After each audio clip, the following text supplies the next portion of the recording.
Alrighty, Gail, so please tell us, the history of the food bank and how it all came to fruition. Well, it opened in 2003, September the 11th, and it began with 5 churches coming together in the neighborhood, and we were looking for something to do collectively to support folks in the neighborhood who needed help because they were hungry.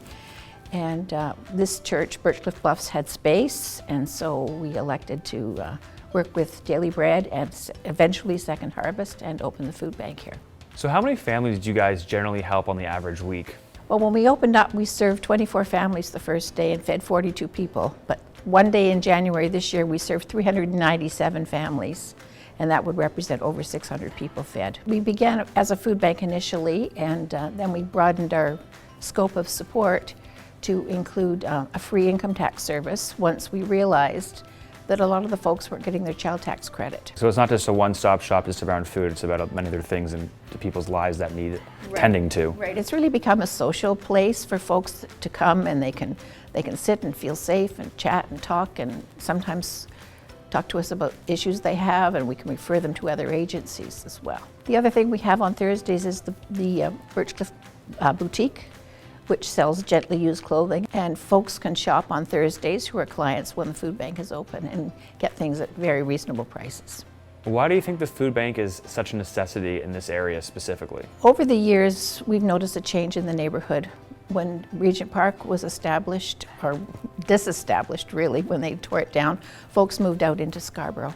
And so there are a lot of people living in the neighborhood now who don't have enough money. By the time they pay their rent, they've got no money left for groceries. Right. And so those are the folks that we're helping.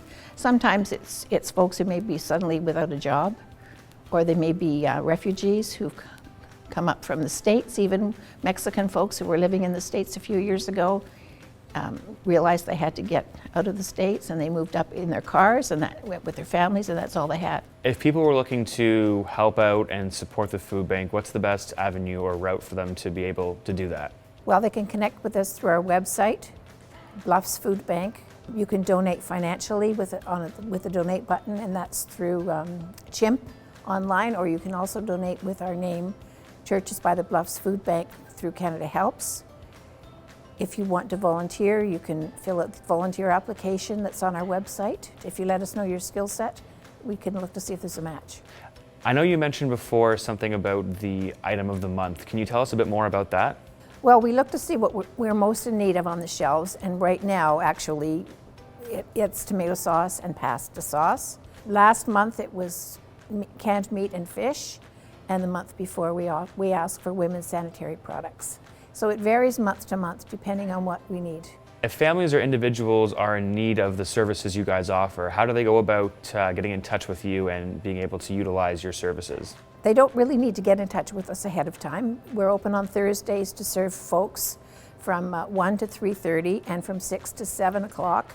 And if they come with their ID, if they have it, and their income statement, if they have it, and something with their address on it, so that we can determine that they're in district for us.